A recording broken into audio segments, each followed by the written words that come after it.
안녕하세요. 방금 소개받은 저는 이미향입니다. 만나서 반갑습니다.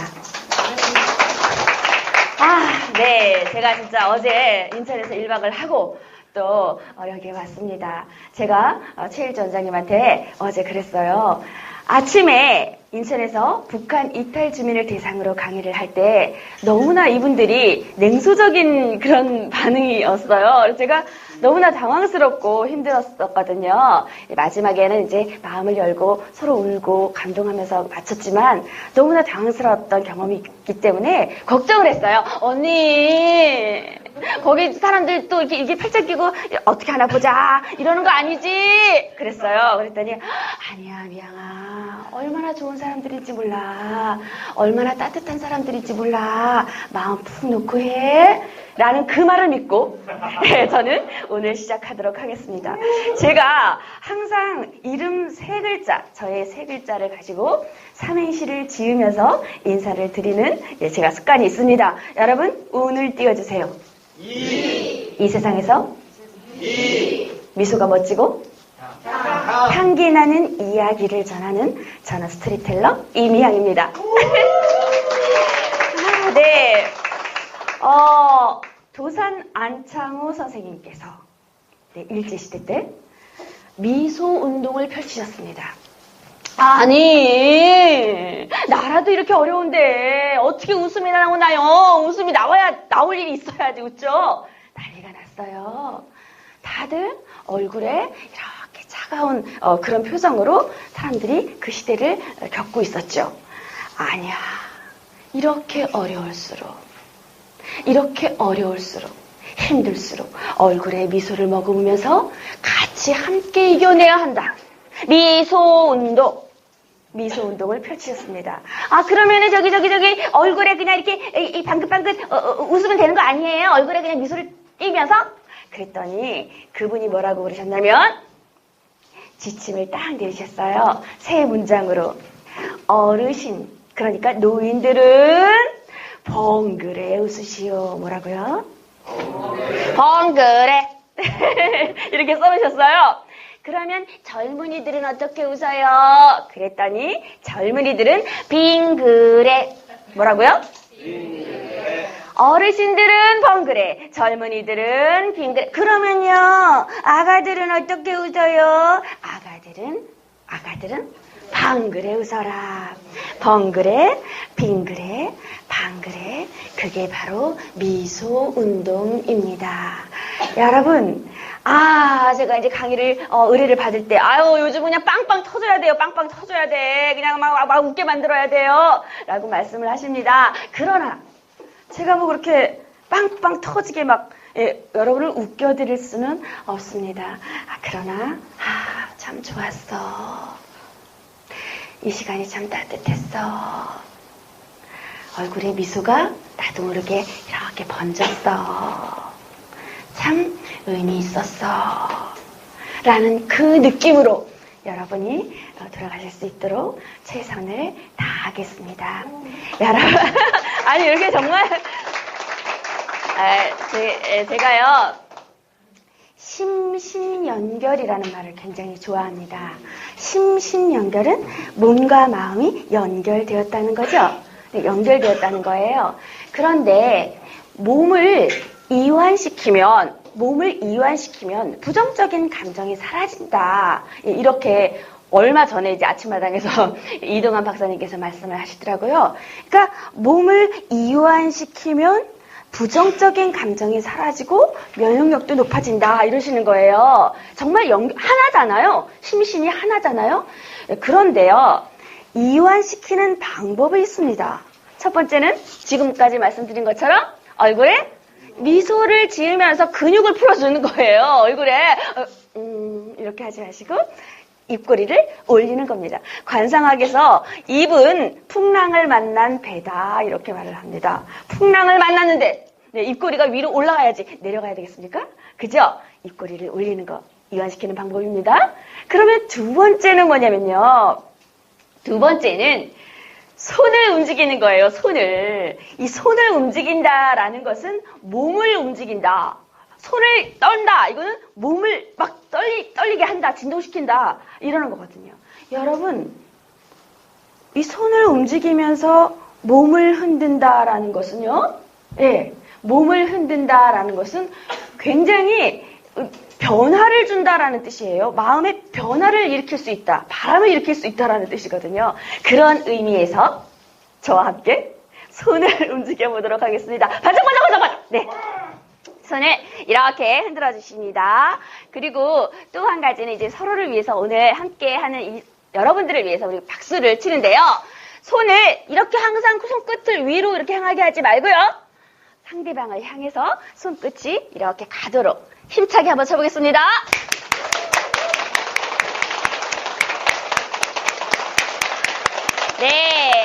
네, 감사합니다. 그러면 이제 동작을 제가 조금 이제 몸을 풀고 운동한다라고 생각하시고 근육을 이완시킨다라고 생각을 하시고 저를 따라해 주세요. 주먹, 가위보, 짝! 주먹, 가위보, 짝! 주먹, 가위보. 흔들어주세요. 흔들 땐 잘 흔들어야 돼요. 그죠? 마음이 변화가 일어난다고 했어요. 다시 한번 시작. 주먹, 가위보, 짝!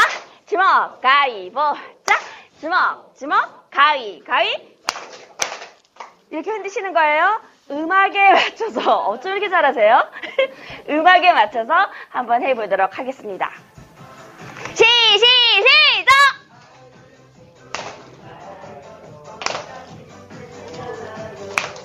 흔드세요!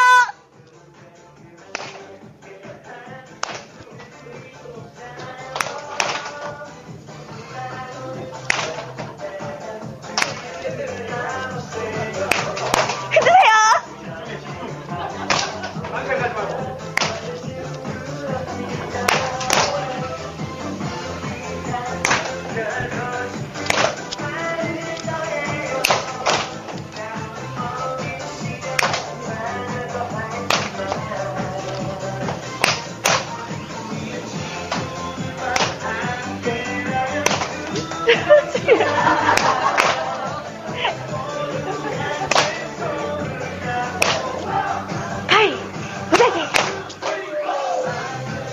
같이 살아요. 모두가 힘들잖아요.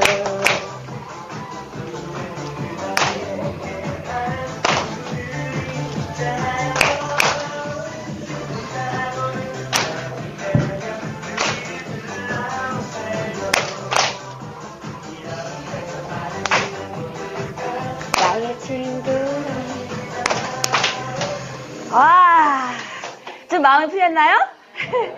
네, 숨을 죽이고 눈을 반짝거리게 하며 귀를 쫑긋 세우게 만드는 이 세상의 어떤 언어로든 가장 강력한 8개의 단어가 이것입니다. 자, 이제 제가 여러분에게 이야기 하나 해줄게요. 자, 이제 제가 여러분에게 이야기 하나 해줄게요. 어느 숲속에서 길을 잃었어요. 어떤 나그네가 길을 잃어서 막 어디 하룻밤 묵어갈 데가 없나 막 찾으러 돌아다녔습니다. 저쪽에 외딴 집이 딱 보입니다. 아이고 저기 가서 하룻밤 묵어 가야 되겠다 하고 문을 두드렸어요. 그랬더니 너무나 아름다운 여인이 자 나오는 거예요. 그때부터 막 마음이 두근두근거려요. 예, 그래서 이게 할 말을 잃고 멍하니 쳐다보고 있다가 하룻밤 묵게 해주세요. 하룻밤 묵게 해주세요. 그랬더니 그 여자분이 뭐라고 말을 하냐면 어떡해요.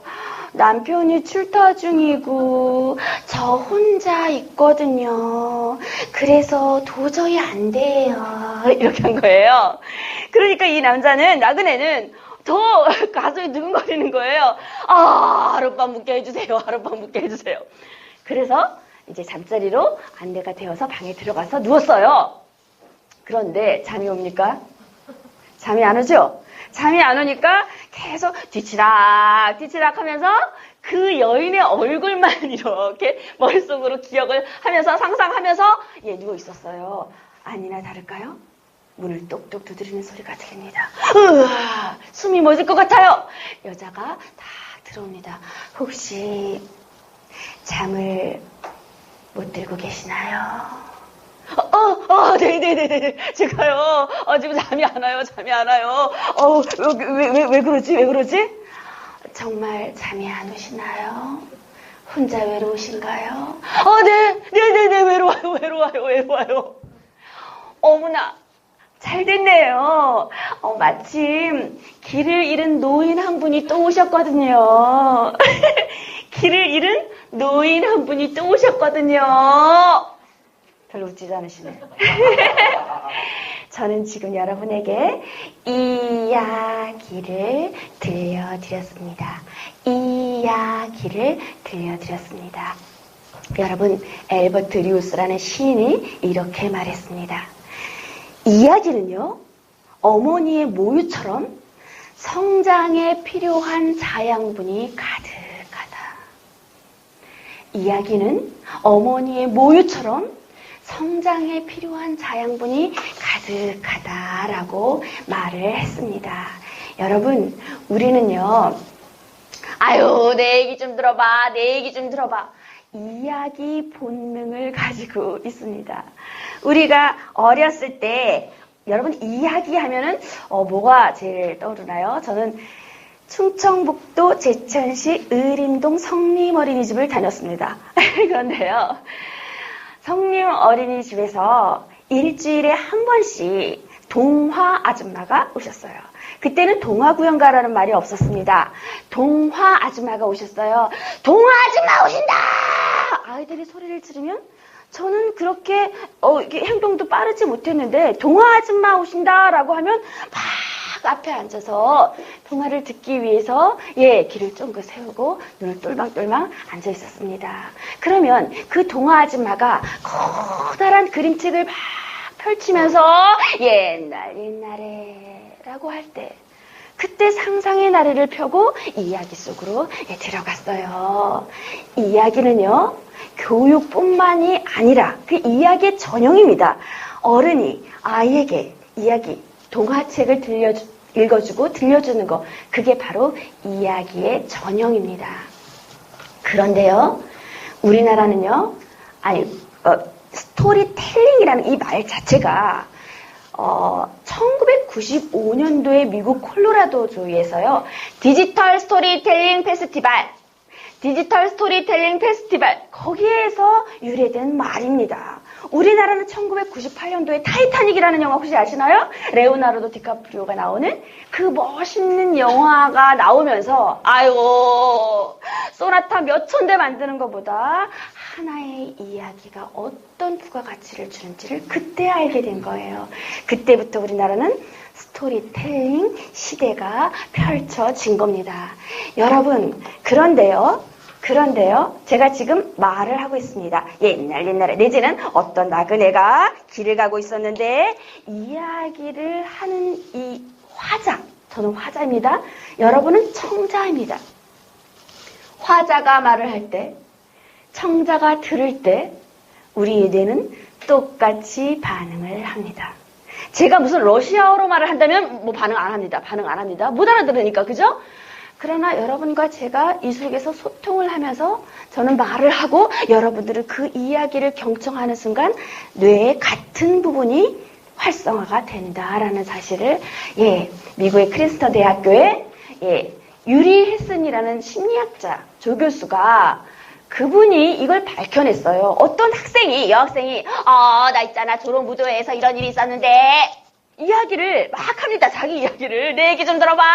그럼 11명의 학생들이 그 이야기를 들어요. 그런데 뇌에요, 섭렵이라는 부분이 있습니다. 섭렵. 어떤 기능을 담당하는 그런 부분이 섭렵이라고. 그 섭렵이 활성화가 돼요. 무도회 이야기를 하는 학생, 그리고 듣는 11명의 학생이 같이 움직인다라는 거예요. 교감한다라는 거죠.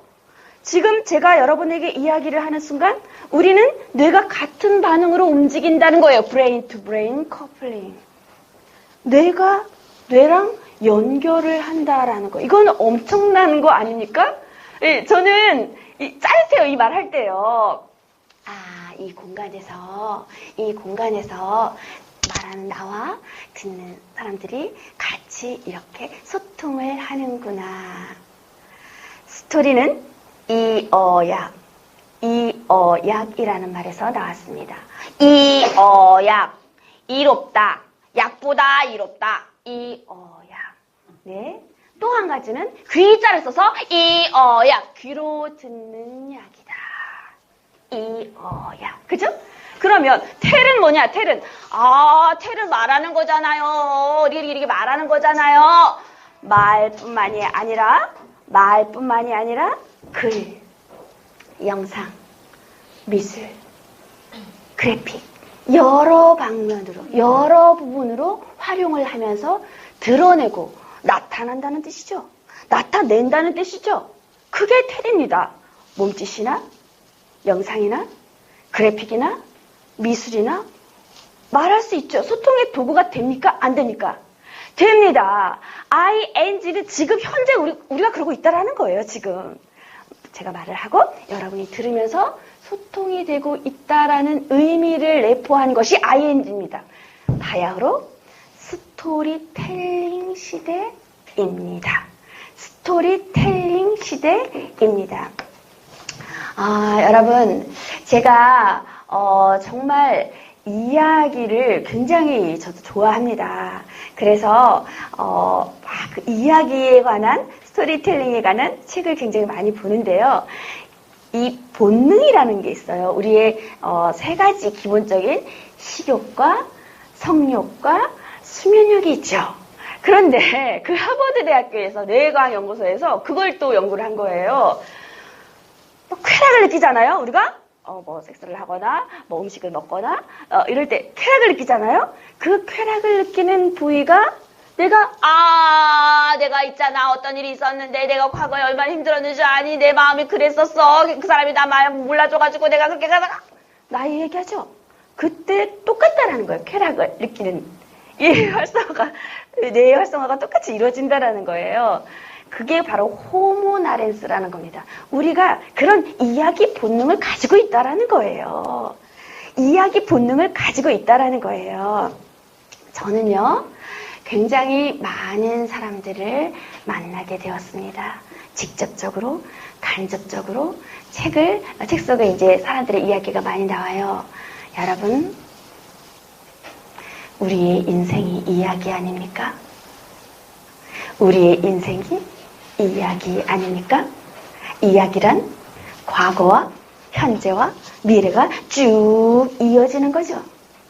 관계 속에서 사람들과 문제를 풀어나가고 행복을 느끼고 함께하면서 뭔가 만들어 나가는 거죠.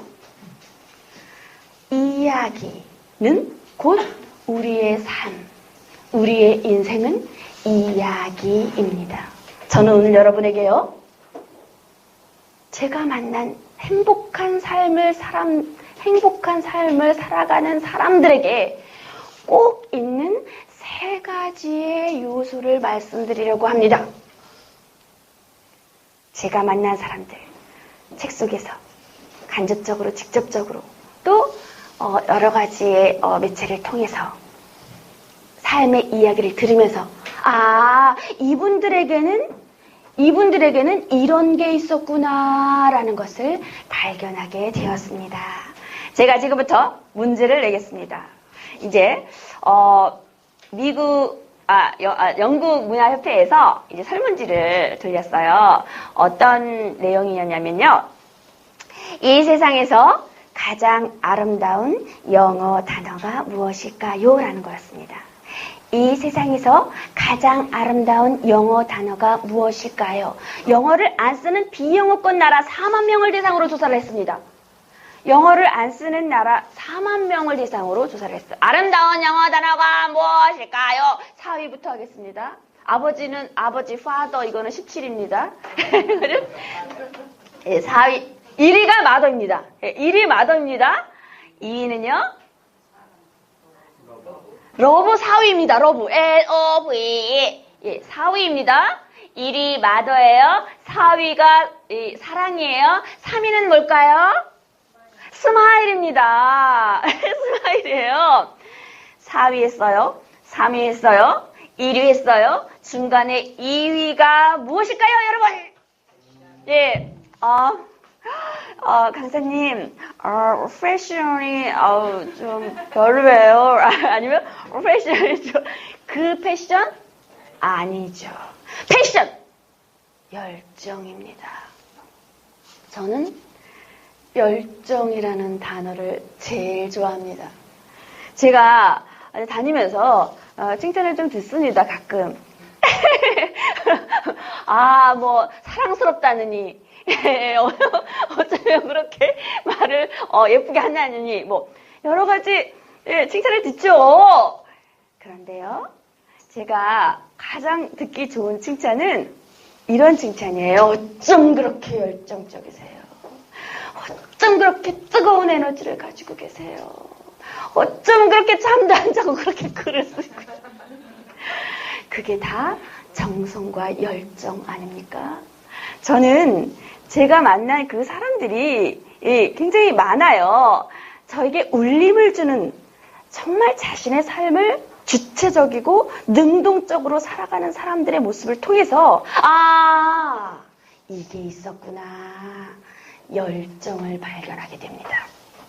여러분, 열정이라는 것은 그냥 막 뜨거운 거 아니에요. 막 뜨거운 거, 그런 에너지, 열렬한 사랑, 뭔가 집중하면서 몰입할 수 있는 힘, 그죠? 그런데 그 어원 자체가 예수 그리스도가 십자가에 못 박혀서 모든 고난을 짊어지신 것. 거기에는 어떤 말이 들어가냐면요. 기꺼이라는 말이 들어갑니다. 기꺼이. 내가 좋아하는 대상을 위해서, 내가 사랑하는 사람을 위해서 기꺼이 고통을 감내하겠다는 마음이에요. 내가 좋아하는 것을 위해서, 내가 사랑하는 사람을 위해서 기꺼이 할 수 있다. 고통까지도 기꺼이 감내하겠다는 마음이에요. 얼마나 멋있습니까? 제가 열정이 없다면 그 잠도 안 자고 그렇게 쓰겠습니까? 강의하랴, 저도 집안 애 키우랴, 얼마나 저도 몸이 12개도 모자라요. 근데 기꺼이 하겠다는 마음이에요. 이 글을 통해서, 이 강연을 통해서 많은 사람들이 용기를 얻고 힘을 얻는다면 그것처럼 보람되고 행복한 게 어딨나요? 기꺼이 못할 이유가 뭐가 있습니까?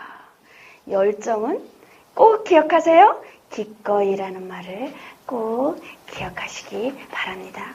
정말 열정적인 사람, 열정의 아이콘. 저는 이분을 얘기 안 할 수가 없어요.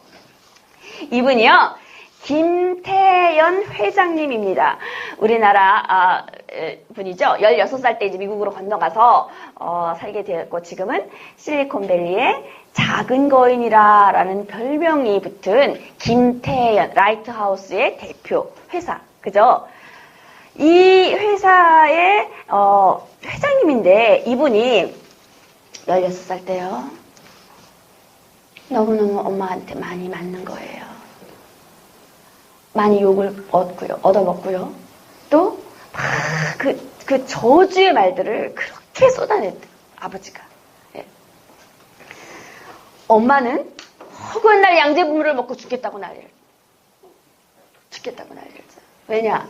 아버지가, 친엄마 외에 또 한 여자를 데려다가 같이 그 방에서 사는 거예요. 얼마나 기가 막힙니까? 그러니까 그 엄마, 본부인은 막 양잼을 먹겠다고 허구한 날 어떻게 여기서 내가 살까? 내가 굉장히 소중한 사람인데 나 이렇게 나 내버려둬선 안 돼 여기서. 이런 생각이 들더래요. 그래서 미국으로 건너갔습니다. 여러분, 말은요 보이지 않는 허상이 아닙니다. 보이는 실체입니다.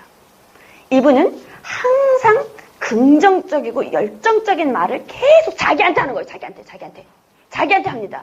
예. 프란포기한테도 말을 합니다. 예, 처음에 미화원으로 일을 했어요. 프란포기한테도 말을 합니다. 있잖아, 너도 반드시 나의 이름을 기억하게 할 거야. 프란포기, 너 이름 없는 이 잡초 하나에도 너가 반드시 나를 기억하게 할 거야. 두고 봐. 나의 이름을 많은 사람들이 알게 할 거야. 두고 봐. 항상 이렇게 말을 하고 다녔대요. 아유, 내가 뭐 되냐고. 내가 뭐 내 팔자가 그랬지. 내가 한국에서도 그랬는데 뭐 미국에서 내가 다 이렇게 사는 거지. 항상 긍정적으로 자기를 응원하면서 계속 말을 했대요. 난 할 수 있어. 나 될 거야. 내가 왜 안 돼? 왜? 그렇게 해서 그렇게 태어났다고 그렇게 비루하게 평생을 살아야 돼? 항상 그렇게 말한 거예요. 이분이 이 에너지를 지금 72세예요. 계속 끌고 여기까지 오셨습니다. 이 사회에 좋은 일도 얼마나 많이 해요. 불우한 청소년들 도와주고, 학업을 계속할 수 있도록 지원해주고. 여러분, 이분이 이 어떤 말을 하는지 아세요? 지금 이 주먹을 이제 딱 출근을 하잖아요. 회사에 출근을 하면은 레드 카펫이 쫙 펼쳐집니다. 이분 다큐멘터리를 제가 봤어요. 이분에 대한 기사 이런 것들도 보면서 이분에 대해서 연구를 했어요. 근데 이분이 항상 어떤 모토를 가지고 있냐면 하루를 축제처럼 살자. 축제가 뭐 그냥 밋밋한 일상입니까? 얼마나 재밌고 신나고 기대됩니까? 하루를 축제처럼 살자. 그러니까 어떻게 축제처럼 사냐면요. 이분이 항상 화려한 옷을 입습니다. 보석, 뭐 어때요? 그죠? 화려한 옷을 입으면서 그렇게 자기를 막 드러냅니다. 키가 152cm. 저는 저보다 작은 사람 좋아합니다. 키가 152cm예요. 레드카펫을 쫙 직원들이 거기 무슨 뭐 대종상 영화제 하는 것처럼 옆에 직원들이 딱 있습니다. 그러면서 이 회장님이 등장을 하는 순간에 구호를 외칩니다. 뭐라고 구호를 외치냐면 He can do! 뭐예요? 그는 할 수 있어. She can do! 뭐예요? 그녀도 할 수 있어. 마지막이 중요합니다. He can do! She can do! 이거 막 이러는 거예요. 여기는 이게 지금 입에 계속 달고 있어요. 이 구호를. 이 슬로건이에요. 이게 회사의 슬로건. He can do! She can do! 맞아? 아니에요. 그렇죠. 그럴 것 같죠? He can do! 그럴 것 같죠? Why not me? 뭐예요? 왜 안 돼? 걔도 되고 얘도 되고 다 되는데 왜 나는 왜 안 돼? Why not me? 다들 이구동성으로 발을 구르면서 몸을 흔들면서 그 진동을 계속 느끼는 거예요. 일을 하다가 안 돼요. 성사가 안 됐어요. 그러면 30초 동안만 이렇게 침묵이 흐른답니다. 뭐 일이 성사가 안 돼, 계약이 안 되는데 뭐 갑자기 히캔도 할 수는 없잖아요. 30초 동안은 이렇게 침묵이 흐른답니다. 왜 안 됐을까? 그렇게 기대를 했는데 안타깝다. 그런 침묵이 흐른 뒤에 히캔도 누군가가 한 사람이 그렇게 말을 한다라는 거예요. 그렇게 열정적으로 이 공간을 채우는데 안 될 턱이 있나요? 실리콘밸리 1%의 생존율이죠. 1%의 생존율. 거기에 살아남은 우리나라의 기업가 김태연 회장님입니다. 이분보다 더 열정적으로 사는 사람이 또 나타나면 제가 이제 그 레퍼토리를 바꿀 거예요. 근데 아직까지는 이분이 저에게는 가장 열정적인 사람이었습니다. 제가요, 시를 굉장히 좋아합니다. 그런데 이토록 슬픈 시를 저는 내본 적이 없어요. 읽다가 울지 마세요. 읽다가 눈물을 흘리지 마세요. 꼭요. 약속하세요. 울지 마세요. 얼마나 슬픈지. 성냥이라는 시입니다. 김남주. 그렇다고 심각하게 낭송하지는 마세요. 성냥, 김남주 이런 거 아닙니다. 담담하게 이 내용을 우리가 이렇게 이해하면서 소리를 내서 낭송을 해보도록 하겠습니다. 성냥 김남주입니다. 지금부터 하겠습니다.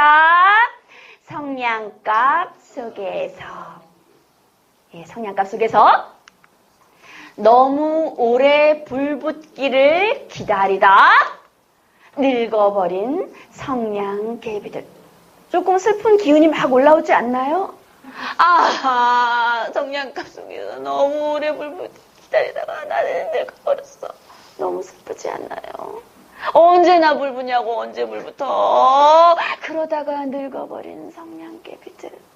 이쯤에서 마음이 좀, 예, 그러면, 예, 유황 바른 머리를 화약지에 확 그어. 일순간에 맞불 한번 그 환희로 화형도 겁없이 환하게 몸 사르고 싶었음을. 아유, 그냥 화약지 한번 확 그어 좀 확 좀 한번 해봐야 되는데 그거 못하고 아이고 나 이렇게 늙어버렸어. 나 이제 아무것도 못해. 그 작은 성냥갑 속에 그냥 묻혀버린 성냥개비의 모습을 한번 상상해 보세요. 얼마나 슬픕니까? 우리는 죽을 때 껄 하면서 죽는다고 하죠. 너무 행복해. 너무 좋았어. 너무 재밌었어. 좋아. 껄. 그 껄껄거릴 것 같아요? 아니에요. 좀 사랑하면서 살걸. 그 사람 용서할걸. 좀 의미 있게 살아볼걸. 한번 좀 뜨겁게 한번 살아볼걸. 껄 하다가 우리는 죽습니다. 여러분, 우리의 삶의 이야기에 반드시 들어가야 하는 그게 바로 열정입니다. 그것이 없으면 우리는 나아가지 못해. 예, 나폴레온 힐이 이렇게 말했거든요. 이 열정은 영혼의 태엽이다 이렇게 말했어요. 영혼의 태엽을 이렇게 감아야지 갈 거 아닙니까? 그죠? 그 필요한 에너지를 얻을 수 있잖아요. 태엽을 감아야지. 영혼의 태엽이다. 열정이 여러분의 삶 속에 반드시 그 뜨거운 에너지 하나 기억하세요. 두 번째는요. 첫 번째는 뭐라고요? 열정이었어요. 두 번째는요? 제 강의는 무지 이해하기가 쉽습니다. 세 가지만 딱 말씀을 드리기 때문입니다. 첫 번째는 열정이었어요. 두 번째는 컴플릭, 갈등입니다. 갈등 없는 인생 있나요? 갈등이 없는 이야기 재미있나요? 갈등이 없이 우리가 헤쳐나갈 수 있나요? 누군가는 돌이 있으면 시련, 악당 만나죠? 돌이 있으면 아유 내가 저것 때문에 넘어졌어. 넘어지는 사람이 있는가 하면 넘어져가지고 땅에 이렇게 엎드려 자기 모양이 이렇게 됐어요. 일어날 때 뭔가 죽는 사람도 있어요. 그냥 피만 났어. 아이고 내 인생에 이거 아주 그냥 걸림돌이야. 그런 사람이 있는가 하면 나 있잖아 넘어졌는데 일어날 때 뭔가 주었다. 그래서 이거 나 활용했다. 이거 깨달았다. 이렇게 하는 사람이 있습니다. 이런 사람이 행복한 삶을 살아가는 거예요. 갈등의 요소, 그게 부정적인 게 아닙니다. 그걸 통해서 우리는 다시 일어날 수 있기 때문입니다. 시련을 대하는 태도가 달랐습니다. 제가 만난 사람들. 시련을 대하는 태도가 달랐어요. 그냥 울고 있지 않았습니다. 저요, 이분 이야기를 하려고 합니다. 열정의 아이콘은 김태현 회장님이라면, 네, 이렇게 시련을 극복하고 시련을 통해서 아름답고 행복한 삶을 끝까지 살아간 이분 강영우 박사님입니다. 시련의 아이콘, 네, 강영우 박사님입니다. 이분이요, 시각장애인입니다. 이분만큼 인생에 시련이 많은 사람, 저는 못 봤습니다. 우리 교회에 6번 오셨습니다. 2014년도에 침샘암으로 돌아가셨는데 우리 교회에 6번을 오셔가지고 제가 노트 한 권을 만들었잖아요. 저번 얘기를 다 적자생존. 적어야 산다. 저는 그렇게 생각을 하거든요. 노트 한 권이 됐어요. 얼마나 열심히 적었으면. 여러분, 이번 시각장애인 축구공에 맞아서, 예, 축구공에 맞아서 눈이 실명이 됐어요.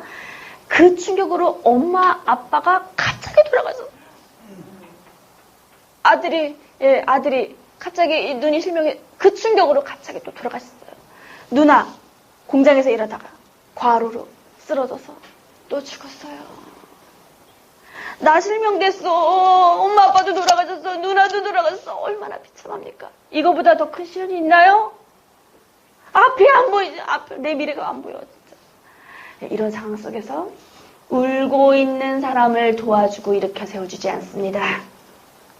애쓰고 노력하고 정말 삶을 잘 살아보겠다고 일어서려는 사람, 그런 사람을 우리는 도와줍니다.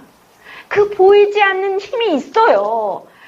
지금의 서근옥 여사 부인, 숙명여대 다니는 자원봉사 활동하러 나오신 분, 그분 눈에 띈 거예요. 한국 맹인학교에서 열심히, 나는 공부밖에 살 길이 없어. 나는 공부 열심히 해. 최선을 다해 살 거야. 공부를, 맹인이 공부를 열심히.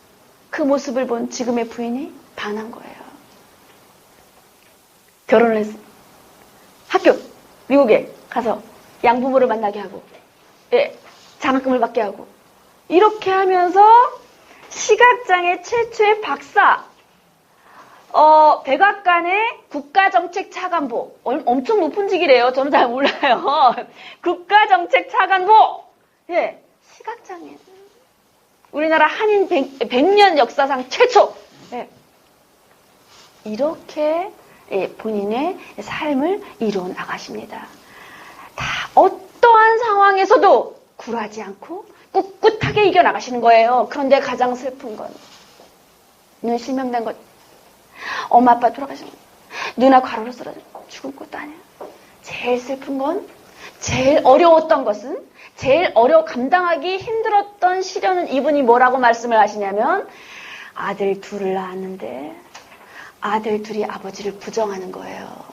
아버지 바보야. 아버지 멍청이야. 아버지 이거 눈 안 보여. 아빠는 내가 야구하는 것도 못 가르쳐줘. 아빠는 내가 자전거 타는 것도 못 가르쳐줘. 그리고 내가 아빠 하면서 저쪽에서 막 달려와도 안아주지도 못해. 아빠를 부정하는 거야. 우리 아빠는 아무것도 못해. 다른 아빠랑 달라. 우리 아빠는 아무것도 못해. 바보야. 멍청이야. 아들이 말을 배우면서 아버지를 그렇게 얘기하는 게 그게 너무 견디기 힘들더래요. 그래, 이놈 새끼 아버지를! 이게 아니라, 그래, 어떻게 하면 나에 대한 좋은 감정, 내가 사랑하는 마음을 아들에게 표현할까 고민을 했대요. 그 다음부터 어떤 행동을 하냐면, 여러분, 행동하지 않으면 아무 변화 안 일어나요. 열심히 경청하고요. 아주 작은 것 하나라도 여러분의 일상에서 행동하세요. 그렇지 않으면 아무것도 일어나지 않습니다. 그분이 배드타임 스토리를 시작한 거예요. 밤에 불 끄고, 점자로 이렇게 손끝으로 옛날에 토끼와 호랑이가 살았는데 성경과 동화책을 읽어주는 거야, 아들한테. 그 아들은 그 이야기를 들으면서 잠을 잔 거예요. 그게 바로 배드타임 스토리예요. 유태인의 교육이에요. 그걸 매일매일 실천했어요. 아들이 아빠 멍청이야 바보야 이랬겠습니까? 얼마나 존경하고 사랑했겠습니까? 하버드대를 강진석 군이 하버드대를 들어갔어요. 1600 만점에 1410점을 맞았어요. 만점을 맞고도 다 떨어지는데 어떻게 1410점을 맞고 하버드대를 들어갔어요? 가장 내 인생에 감동이 있었던 사건에 대한 에세이를 제출하는 겁니다. 하버드대는. 저도 몰랐습니다. 그런데 그 에세이가 첫째 아들의 그 하버드 대학을 지원할 때 쓴 에세이가 바로 어둠 속에서 들려주던 아버지의 이야기. 어둠 속에서 들려주던 아버지의 이야기. 나의 아버지는 맹인입니다. 나의 아버지는 세상의 모든 빛을 잃었습니다.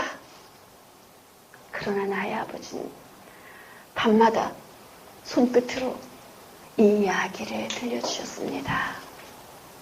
유치원의 그 좁은 세계에만 있던 제가 상상의 나래를 펴고 마음껏 훨훨 날 수 있었습니다. 앞 못 보는 아버지를 정상인 내가 이끈 것이 아니라 그 아버지가 정상인 나를 세상 밖으로 이끌어 주셨습니다. 저는 그 이야기 속에서 꿈과 비전을 가질 수 있었지요. 이 세상에서 아버지를 제일 존경하고 사랑합니다. 이만하면 정말 성공한 삶 아닌가요? 아들에게 그렇게 존경을 받고 사랑을 받다가 이분이 미소가 천진난만 그 자체예요. 그래서 이제 제가 이분이 이제 강연을 하시고 저희 시각장애 제가 이제 봉사활동 했던 거 얘기를 여러분들에게 드릴 텐데요. 봉사활동하면서 시각장애 아이들 제가 가르쳤거든요. 그때 난 꿈이 있어 여기 동작으로 찬조 출연했어요. 우리 교회에서 얼마나 감동의 도가니였겠습니까? 기립박수 치고 난리가 났었어요. 잊을 수 없는 강영우 박사님 이야기였습니다. 우리의 인생 스토리에 반드시 있고 그것을 극복해내야 하는 한 가지 뭐라고요? 시련, 갈등입니다. 컨플릭트 꼭 기억하세요. 이거 이렇게 빨간 글씨가 나오잖아요. 그럼 우리 다 같이 이구동성으로 읽어야 됩니다. 약속을 하는 거예요. 이 맹자님께서 왜 우리의 인생에, 왜 사람에게 시련을 주지? 이유가 있다고 합니다. 그 이유가 여기 적혀 있습니다. 힘이 됩니다. 큰 소리로 시작! 하늘이 그 사람에게 큰 사명을 내리려 할 때에는 반드시 먼저 그의 마음과 뜻을 흔들어 괴롭히고 뼈마디가 꺾어지는 고통을 당하게 하고 그의 생활을 궁핍하게 하며 그가 하는 일마다 어지럽게 하나니 이는 그의 타고난 작고 못난 성품을 두들겨서 참을성을 길러주어 지금까지 할 수 없었던 일도 능히 할 수 있게 하기 위함이다. 힘들 때마다 저 이거 낭송합니다. 얼마나 좋습니까? 그죠? 지금 이게 다가 아니야. 이 고통이 다가 아니야. 나를 좀 더 단련시켜서 능히 감당할 수 있게 하기 위함이래. 얼마나 큰 힘이 됩니까? 시련, 당해도 결코 여러분들이 좌절하지 말아야 할 이유가 바로 여기에 있습니다. 세 번째입니다. 첫 번째 뭐라고요? 첫 번째는요? 열정이었습니다. 두 번째는요? 갈등이었습니다. 세 번째는요? 아이고 또 사랑인 얘기를 해. 또 사랑 얘기. LOVE 사랑은 사랑인데요. 대상이 있는 사랑을 말하는 게 아니에요. 휘트니 휴스턴의 The Greatest, 오늘 영어가 좀 됩니다. The Greatest Love of All이라는 팝송이 있습니다. 가장 위대한 사랑이 뭐지? 아, 맞아. 연인 간의 사랑이야. 아니야, 부모와 자식 간의 사랑이 아니면 친구 간의 아닙니다. 여기에서 말하는 The Greatest Love of All, 가장 위대한 사랑은 Inside Me, 내 안에 있다. 내가 나를 사랑하는 Learning to love yourself, 너 자신을 사랑하는 것이 가장 위대하다. 키가 좀 작아도 얼굴이 좀 못생겨도 내가 세상적인 어떤 큰 성공을 거두지 못해도 있는 그대로 나를 사랑하는 거, 있는 그대로 나를 존중하는 거, 내 가치를 믿는 거, 그걸 드러내는 거, 그게 바로 가장 위대한 사랑이다라는 말이 나옵니다. 사랑의 아이콘, 여러분, 자기 자신을 존중하지 않고 사랑하지 않아서 우울증 걸리는 거예요. 병나는 겁니다. 우리나라 세계 2003년도부터 세계 1위 하는 거 있잖아요. 낙태율, 성형수술, 소비, 사치하는 거. 가장 무서운 건 자살률이에요. 2003년도부터. 자존감이 없어. 내 가치가 아무것도 아니야.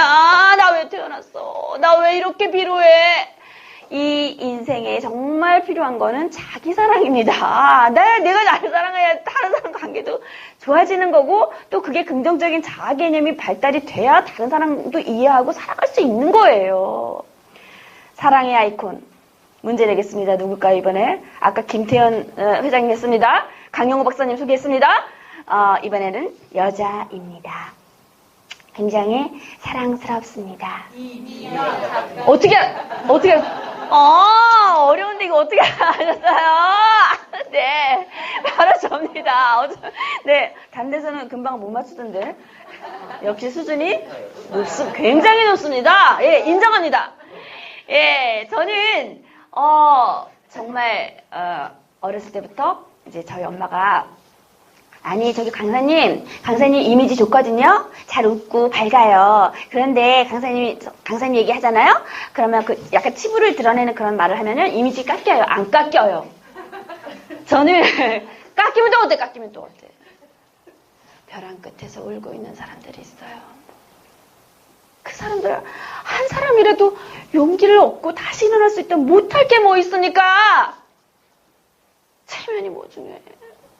내가 이미지가 뭐 그렇게 중요해. 아니야, 어쩌면 이미지 더 좋아질 거야, 아마.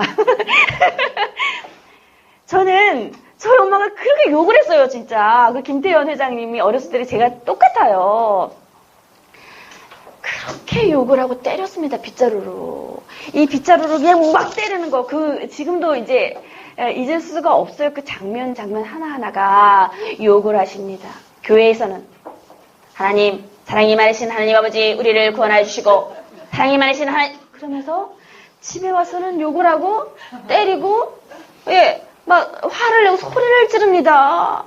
저는 이게 너무 괴로운 거예요. 너무 괴로운 거예요. 그리고 교회에서 또 이렇게 합니다. 벌레만도 못한 우리를 구원하여 주시고 벌레만도 못한 우리를 저는 제가 벌레인 줄 알았어요, 정말. 아니 그 벌레라는 말을 아주 그냥 그 글자도 싫고 그냥 진짜 벌레도 싫어요, 저는. 그래서 늘 땅을 보고 다녔어요. 32살 때까지 늘 방황했어요. 입학식 날, 초등학교 때 제가 잊혀지지 않는 또 장면이 뭐냐면요. 입학식 날, 저희 엄마가 이제 입학식 때는 다 엄마랑 손을 잡고 가잖아요. 저는, 너 혼자 가면 되지 뭐, 엄마가 같이 가야 되냐? 이렇게 하는 거예요. 그래서 이제 운동장에 저 혼자 긴 가방 들고 7살짜리 여자 작은 아이가 긴 가방을 질질 끌면서 운동장 한가운데 제천시 의림초등학교 그때는 국민학교 의림초등학교 다 서 있었어요. 갑자기 공룡처럼 책이 다 나왔습니다. 이거 제가 다 썼어요. 이 공룡처럼 막 먹구름이 몰려옵니다. 쏟아집니다. 아무도 없어. 왜요? 입학식을 다른 데 변경한 거예요. 비가 올 것 같으니까. 저만 그냥 우산도 없이 그냥 이렇게 비를 맞으면서 거기 꼼짝도 말고 있어! 그 생각만 하면서 계속 거기서 교실에 들어갔습니다. 끊임없이 엄마가 아이들에게 사인을 야, 코 닦아. 소수건으로 코 닦아. 선생님 봐. 조용히. 손 내려. 그래, 알았어. 이따가. 끊임없이 엄마가 아이를 향해서 사인을 보냅니다. 저를 보는 사람은 아무도 없어요. 이게 사랑이구나. 이게 사랑받는 거구나. 저는 그때 처음 알았어요. 엄마와 자식 간에 그러는 거를 처음 봤습니다. 사랑하는 사람들이 이렇게 주고받는 걸 처음 느껴봤어요. 한 번도 우리 엄마가 나한테 미양아 저기 하고 그래 이따가 못 봤어. 나는 못 봤어. 그러니 자존감이 있습니까 제가? 그렇게 성장을 했어요. 이 상상이 가나요? 제가 얼마나 지금 밝아요. 그렇게 자랐습니다. 이제 결혼을 하면은 내 불행은 끝이야. 이제 고통 총량의 법칙이라는 게 있어. 그래가지고 고통 나 다 썼어. 그동안 32살 때까지. 그러니까 이제는 불행 끝! 행복 시작이야. 이제 내 인생이 펼쳐질 거야. 기대를 하면서 결혼 마이너스 통장 2천만 원인 남자랑 결혼을 했습니다. 아주 착한 남자. 아주 그냥 엄청 착하고 돈은 없는 남자. 결혼했어요. 남편이 문제가 아니에요. 저의 시어머님은 저의 친정엄마와 이름표만 살짝 바꿨어. 아니 어디서 구했지 그거? 이름표만 살짝 바꾸고 똑같은 사람이 나타나는 거. 왜? 뭐 어떻게 되고? 내가 나는 그 시험이 그렇게 잘못한 거냐? 지금 추워! 삼촌동자한테 물어봐라. 이게 지금 추가. 온도 내려. 이게 뭐야. 왜 울어. 시비를 까게 좀 왜 울어. 저는 며느리한테 야, 아가야, 이렇게 저는 부르는 걸 텔레비전에서 봤거든요. 아가야, 이러는 줄 알았더니, 왜! 정말 저는, 그러니까 사람이 어떤 이유도 없이 사람을 엄청 싫어할 수 있다는 걸 제가 알았어요. 그거 인정해요, 이제는 나는 이제 인정해. 어떻게 해서든지 잘 보이고 사랑받으려고 이제 안 해요. 그거 이제 못 해요. 그렇게 싫어하십니다. 아니 왜 갑자기 우리 엄마가 또 나타나가지고 저는 이제 우울증에 걸린 거예요. 제가 더 이상을 이제 견딜 수가 없어요. 제가 심리학 공부를 혼자 독학으로 했습니다. 뭐 검증되지 않았어요. 그래서 나 혼자 했어요. 근데 내면 아이라는 게 있어요. 비슷한 상황 만나면 얘가 웁니다. 비슷한 상황이 오니까 얘가 울고 난리가 났어. 우울증 걸렸어. 제가요. 자랑할 게 있습니다. 2002년도 신조어를 탄생시킨 장본인입니다. 예. 키친 드렁커. 키친 뭐예요? 부엌. 드렁커는 술 마시다. 주부 알코올 중독자. 그때 나온 말입니다. 키친 드렁커. 저 원조가 얼마 중에 원조가. 그죠? 남편이 출근을 하면 그 부엌에 앉아가지고 꼭 이 몇 가지 준칙이 있어요. 이게 꼭 이 부엌이어야 됩니다. 싱크대 거기서 등을 기대. 그 특징이 있어요. 등을 기대고 안주 필요해요? 안주 필요 없어요. 한 병씩 마셔. 꼭 한 병씩 마십니다. 일상이 무기력해집니다. 아무것도 안 합니다. 머리 안 감습니다. 이거 양치질 안 해요. 그래가지고 몇 백만 원 들었어요. 그 이후로 치료받느라고. 양치질 안 합니다. 삶이 아무 의미가 없어. 내 아이 못 케어합니다. 내 엄마가 했던 욕을 내 아이 2살짜리 애한테 막 쏟아붓고 난리가 났어요. 그러니까 얘를 피신시켰어요. 남편이 놀이방에다가 하루 종일. 저는 술을 마시고 요 복도 주공아파트 205동 707호 거기 복도를 막 왔다 갔다 합니다. 그리고 나서 제가 이야기 본능 말씀드렸죠. 사람은 소통 안 되면 죽습니다. 그 외로움을 어떻게 견뎌요? 그 외로움을. 남편한테 말하면 왜? 우리 엄마 빨리 죽으라고 기도라도 할까? 우리 친정엄마한테 말하면 아이씨 똑같아요. 지금도. 우리 엄마가 아무하고도 소통이 안 돼. 저는 기꺼이 복도에 지나가는 사람한테 저기요 저랑 얘기 좀 하다 보면 안 돼요? 얼굴 빨개가지고 동그란 애가 머리띠 이렇게 하고서 촘촘한 머리띠 쫙 이거 한 올이라도 여기 내려오면 안 돼. 저 우리 집에 가서 차 한잔 마시고 얘기하면 안 돼요? 어머 왜 이래 도망가 놀래가지고. 그런데 한솔교육 아줌마 그러니까 책을 파는 아줌마가 제 레이다망에 걸렸어요. 그래서 저의 얘기를 듣다가 책을 안 팔아주니까 에이 하은이 엄마 진짜 내 책도 안 팔아주고 내 시간만 다 낭비해. 너무나 주위 사람들이 저를 계속 공격하고 저를 때리는 것 같은 거예요. 그러다가요 너무나 놀랍게 한 편의 이야기를 만나게 됩니다. 우울증을 겪고 있다가요 한 편의 이어약을 만나게 됩니다. 그게 바로 강아지 똥이라는 그림책 이야기예요. 강아지 똥이랑 제가 지금 서울신대에서 아동문학을 가르치고 있거든요. 이 인생이 참 정말 희한하죠? 제가 이야기 문학, 아동문학을 가르치고 있다니까요. 근데 그 아동문학 그림책을 통해서 제가 인생이 변화가 됐어요. 이거 얼마나 신기하고 재밌습니까? 기적 같은 일이죠. 아동문학의 가장 중요한 기능은 아이덴티피케이션, 동일시라는 겁니다. 동일시. 내가 얘랑 똑같이 느끼는 거예요. 나도 똥이랑 비슷하다. 그 강아지 똥이랑 저는 왜 이렇게 비슷하니까 동글동글하면서 굴러다니는 거, 국도. 그런데 이 강아지 똥, 세상을 향해서 항상 부러워하고 내 자신이 아무 가치가 없다고 생각하는 것도 똑같은 거. 그런데 얘를 통해서 막 침뱉고 막 욕하고 가죠? 그런데 맨 마지막에 민들레 싹을 만납니다. 민들레 싹은 희망을 상징하죠? 민들레 싹과 대화를 합니다. 너는 뭐니? 예쁘니까 물어봤어요. 강아지똥이. 너는 뭐니? 나 민들레야. 너 왜 그렇게 예쁘니? 나 예쁘지? 나 더 예뻐져. 나 하늘의 별처럼 빛난다. 나중에 꽃도 핀다. 너 누가 그렇게 만들어줬니?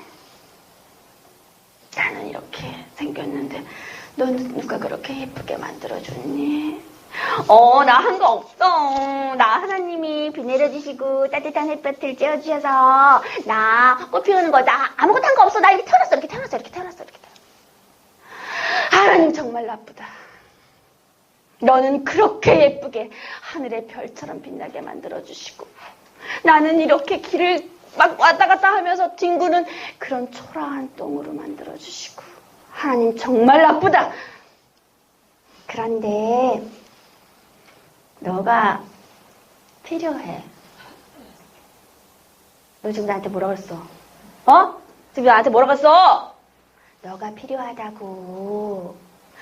아니, 내 모습을 보면서 좀 얘기 좀 해. 내가 지금 이렇게 똥이고 개똥이고 내가 지금 이렇게 냄새나고 왔다 갔다 하면서 뒹굴고 있는데 지금 너 나한테 뭐라 그랬냐고.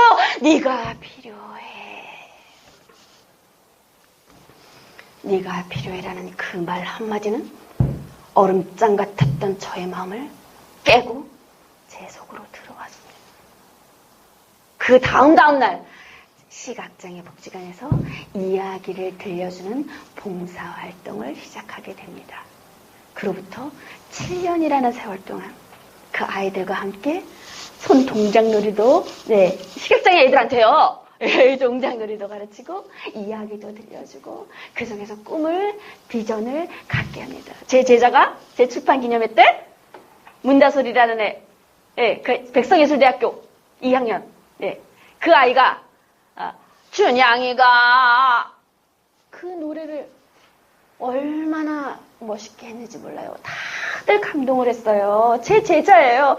그때는 초등학생이에요. 지금 대학생입니다. 그렇게 해서 저의 인생 이야기가 이렇게 펼쳐졌습니다. 그 모퉁이 인생을 돌 때마다 어떤 광경이 펼쳐질지 아무도 모른다. 그게 끝이 아니에요. 저는 여러분들이 저처럼 울고 있는 사람들이 있다면 저의 이야기가 여러분에게 희망의 싹이 되기를 진심으로 바랍니다. 네, 그러면요. 제가 여러분에게 이제 3가지를 다 말씀을 드렸어요. 첫 번째는 열정이었습니다. 두 번째는요, 시련이었습니다. 세 번째는요, 사랑입니다. 여러분, 자가치유법이 있어요. 자가치유법이 뭐냐면 루시나 아티거스라는 멕시코의 그 심리학자가 이거 만들어낸 거예요. 루시나 아티거스라는 사람이 자기 자신의 이름을 불러주면서 자기를 이렇게 만져주면 치유가 된다라는 거예요. 저 합니다. 제가 뭐 안 하는데 여러분 가르쳐주지 않아요. 그죠? 요거 한번 우리 이렇게 다 같이 이런 동작을 통해서 소리를 또 내면서 배워보도록 하겠습니다. 아까 배웠던 손끝 박수 힘차게 치겠습니다. 시작! 네, 그만. 그 다음에 이 손을 이렇게 주물러줍니다. 어린아이처럼 따라하는 게 순수해지는 게 교육이라고 저는 생각을 해요. 뭐 저런 걸 시켜? 이러지 말고, 네, 그죠? 네, 손을 이렇게 따뜻하게 했잖아요. 이제 머리에 손을 이렇게 얹어주세요. 저를 따라하세요. 머리야. 많이 복잡하지? 많이 힘들었지? 괜찮아. 다 잘 될 거야. 미안해. 고마워. 사랑해. 어깨야. 많이 무거웠지? 많이 힘들었지? 괜찮아. 다 잘 될 거야. 미안해. 고마워. 사랑해. 이렇게 이제 가슴에다 동그라미를 그립니다. 마음아. 많이 아팠지? 많이 힘들었지? 괜찮아. 다 잘 될 거야. 사랑해. 고마워. 미안해. 이제 버터플라이 헉을 할 겁니다. 그 루시나가 만든 게 버터플라이 허그예요. 자신의 몸을 나비처럼 이렇게 감싸는 겁니다. 제 이름 이미향이에요. 그래서 저는 미향아 미향아 할 겁니다. 그 이름은 따라하지 마세요. 여러분들의 이름을 넣어주세요. 미향아 미향아. 미향아 미향아. 많이 아팠지? 많이 힘들었지? 괜찮아. 여기까지 잘 왔어. 너가 참 소중해. 미안해. 고마워. 사랑해. 명심보감에 천불생 무록지인 지불장 무명지초라는 말이 있습니다. 이 땅에 복 없는 사람을 하늘이 내리지 않고요. 쓸모없는 풀을 땅이 자라게 하지 않는다라는 거예요. 다 역할이 있습니다. 여러분들의 인생 이야기는 어떻게 써내려가고 계시나요? 히스토리. 히스토리는 역사라는 뜻이죠. 우리에게 역사가 없나요? 우리에게 역사가 없나요? 써니라는 영화에서 유호정이 시한부 인생을 사는 자기 친구에게 이런 말을 합니다. 춘하야, 나는 지금까지 내 모습을 봤을 때 엄마 그리고 아내로만 살았거든. 그런데 어느 날 내가 내 뒤를 이렇게 봤더니 나에게 글쎄 히스토리가 있더라고. 역사가 있더라고. 글쎄 나에게도. 그런데 나는 그 역사 속에 주인공. 조연도 아니고 엑스트라도 아니고 방관자도 아니고 주인공이더라고. 글쎄 나는 인생이라는 무대에 내가 글쎄 바로 주인공이더라고. 여러분의 인생 이야기, 히스토리를 어떻게 쓰고 계십니까? 건강하십니까? 그걸 위해서 어떤 노력을 하고 계십니까? 여러분들의 인생에 꼭 빠뜨려서는 안 되는 세 가지 열정과 시원과 자기사랑 꼭 기억하세요. 안데르센이 이렇게 말했습니다. 내가 살아온 삶이야말로 최고의 추석이 되리라. 내가 살아온 삶이야말로 내 인생 최고의 추석이 되리라 라고 말했습니다. 건강하고 아름다운 삶을 살아가시기 바랍니다. 이 세상에 가장 강력한 8개의 단어는 이것입니다. 숨을 죽이게 하고 눈을 반짝 빛나게 하며 귀를 쫑긋 세우게 하는 8개의 강력한 단어는 이제 제가 여러분에게 이야기 하나 해줄게요. 자, 이제 제가 여러분에게 이야기 하나 해줄게요. 어떤 소녀가 길을 가고 있었습니다. 그런데 저쪽에 나비가 가시덩굴에 걸려서 발버둥 치고 난리가 났어요. 그 가시를 해치고 소녀가 나비를 구해주었습니다.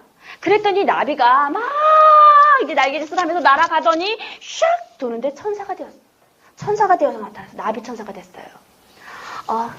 구해주셔서 감사합니다. Thank you so much. 나비 천사가 영어를 합니다. Thank you so much. 천사가 되어서 나타났네. 와, 신기하다. 저기요, 저 천사 맞거든요. 저 빨리 소원 얘기하세요. 소원 얘기하면 제가 들어드릴게요. 가만있어봐. 나 뭐라고 말하지? 나 갑자기 물어가지고 생각이 안 나는데 행복하게 해주세요. 행복하게 해달라고요? 알았어요. 잠깐만요. 소탁. 쉬! 날아가 버렸어요. 나비 천사가. 네. 할머니가 됐죠. 이 소녀는 결혼을 하고 아이를 낳고 나이가 들고 이제 할머니가 되고 임종을 앞뒀습니다. 나비를 구해줬던 그 소녀가 이제 임종을 앞두게 되었습니다. 늘 행복한 삶을 많은 사람들과 더불어 축복된 삶을 살았습니다. 많은 사람들이 임종을 앞둔 할머니 앞에 모여들어서 할머니 돌아가시기 전에 한마디 빨리 해주세요. 한마디 해주고 돌아가셔야지 우리도 할머니처럼 살죠. 옛날에 내가 나비 한 마리를 구해주었지. 그런데 그 나비가 나에게 묻더군 소원이 뭐냐고 말이야. 그래서 내가 이렇게 얘기를 했어. 행복한 삶을 살고 싶다고. 그랬더니 그 나비 천사가 이렇게 얘기를 하는 거야. 어떤 상황이 되든 누구를 만나든 늘 감사하다고 말하세요. 어떤 상황이 되든 누구를 만나든 늘 감사하다고 말하세요. 1시간 반 동안 함께 해주셔서 참으로 감사합니다. 제가 마지막으로 우리 아이들과 함께 했던, 시각장애 아이들과 함께 했던 그 동작 퍼포먼스를 마지막으로 여러분에게 보여드리며 대단원의 막을 마치도록 하겠습니다. 감사합니다.